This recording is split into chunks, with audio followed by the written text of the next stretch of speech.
اگر مذاکرات موفقیت آمیز نباشه با ایران، فکر میکنم ایران در خطر زیادی خواهد بود و خب دوست ندارم که اینو بگم، روز بعدی خواهد بود برای ایران. من حیفم میاد که مثل بزنن به شیر که میگن وقتی که مقابل یک دشمن میستد هم فریاد میزند و هم از اون طرفش چیزی بیرون میاد و هم دونش حرکت میزند.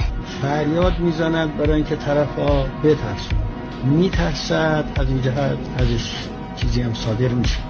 دومش حرکت میداد برای اینکه میانجی پیدا کنه. این فریادها و ترسوندن ماها را از دخالت نظامی اینا کهنه شده است. یه دفعه یه چیزی میگه فوراً بعدش یه چیز دیگه میگه خلافه. اینا همون فریادهاییست که اون حیوان میزد برای اینکه بترسونه طرفش.